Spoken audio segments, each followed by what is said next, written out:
Vedanta is one of the 6 orthodox schools of Hindu philosophy.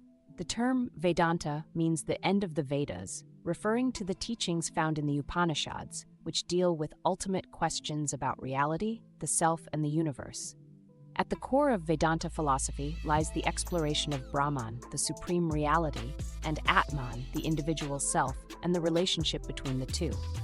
The foundational texts of Vedanta are the Prasthanatrayi, consisting of the Upanishads, philosophical discourses forming the basis of Vedanta, the Bhagavad Gita, a dialogue between Lord Krishna and Arjuna addressing duty, knowledge, devotion, and the nature of the self. The Brahma Sutras, Vedanta Sutras, systematic commentaries that summarize and interpret the teachings of the Upanishads. The study of Vedanta deeply engages with these texts, which provide the framework for understanding the school's metaphysical and theological ideas. Brahman, the ultimate reality. In Advaita Vedanta, taught by Shankara, Brahman is formless, attributeless, and beyond human comprehension, known as Nirguna Brahman.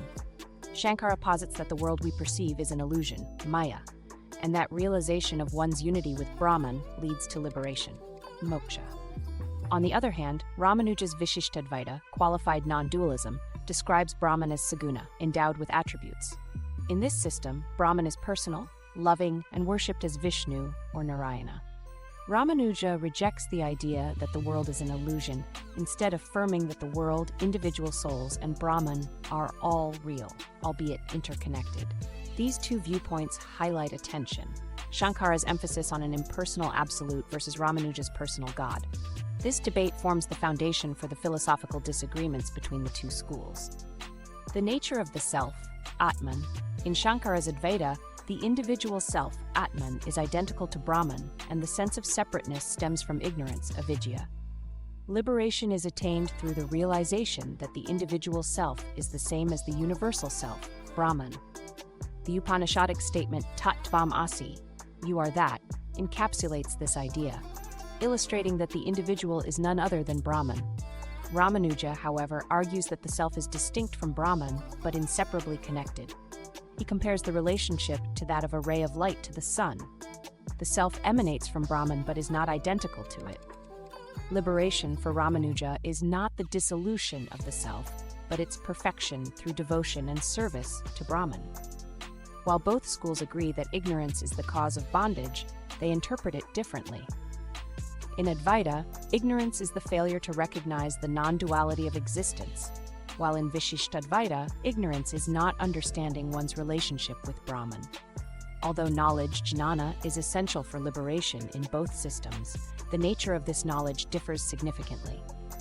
The concept of Maya and the reality of the world. In Advaita, Maya is the illusion that causes us to see the world as real and distinct from Brahman.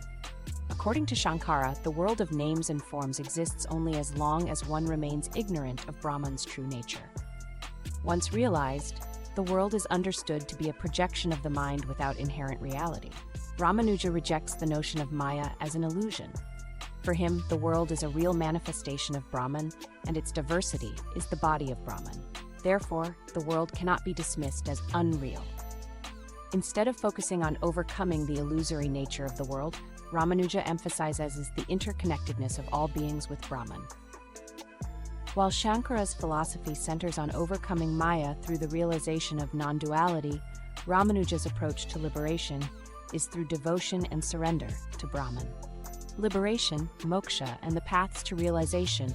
For Shankara, liberation is attained through jnana yoga, the path of knowledge.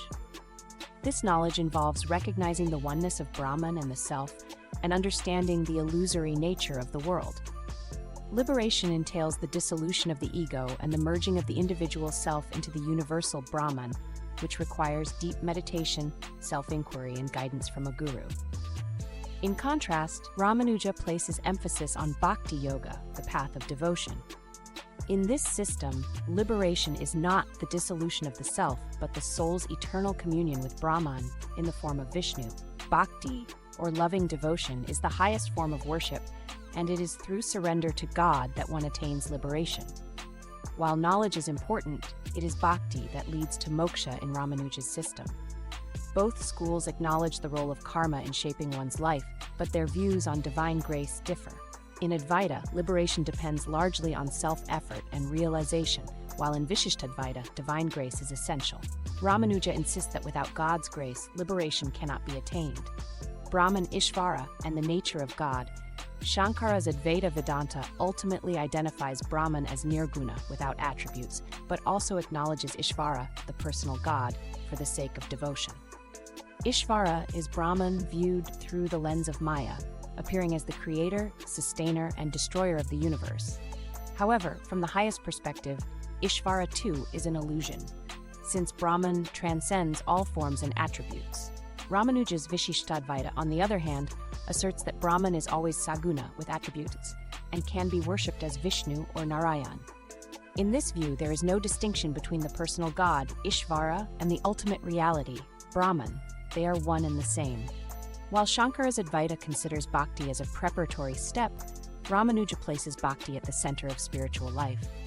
For Ramanuja, worship and devotion are the primary means of attaining liberation. Ethical and social implications of Vedanta.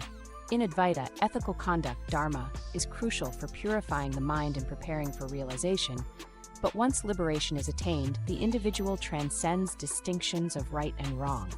The liberated individual abides in a state of oneness with Brahman beyond all dualities. Ramanuja emphasizes the importance of ethical conduct and social responsibility. Dharma is an expression of one's devotion to Brahman, and ethical behavior is seen as a reflection of one's relationship with the divine. Ramanuja also highlights the importance of fulfilling social duties, as illustrated in the Bhagavad Gita, where Arjuna is instructed to perform his duty as a warrior while maintaining devotion to Krishna. In both systems, the guru plays a central role in guiding the seeker toward liberation.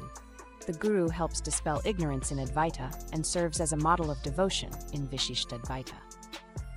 Comparative analysis of Advaita and Vishishtadvaita. The core debate between these two schools centers on the question of unity versus diversity. Shankara's Advaita emphasizes absolute oneness, insisting that all distinctions are illusory. In contrast, Ramanuja's Vishishtadvaita acknowledges the unity of all things, but maintains that the diversity within this unity is real. Another significant difference is the role of bhakti. In Shankara's system, devotion is a means to an end for those on the path to knowledge, but it is ultimately transcended. For Ramanuja, bhakti is the highest path, and even in liberation, the soul remains distinct from Brahman, engaged in eternal loving service. Shankara views the world as an illusion, whereas Ramanuja believes the world is a real manifestation of Brahman. This divergence shapes their respective theological perspectives, particularly concerning the nature of God and the individual self's relationship to the divine. In conclusion, this exploration of Shankara's Advaita and Ramanuja's Vishishtadvaita highlights their contrasting views on reality, the self, and liberation. While both systems aim for the highest truth and liberation of the soul, their approaches differ significantly. Shankara's Advaita emphasizes non-duality and the realization of Brahman as an impersonal absolute, while Ramanuja's Vishishtadvaita focuses on a personal God and the role of devotion in attaining liberation. Both schools have deeply influenced Indian spirituality and philosophy, offering profound insights into the nature of existence and the path to liberation. Whether through the path of knowledge or the path of devotion, Vedanta presents a transformative vision of life, the universe, and the divine.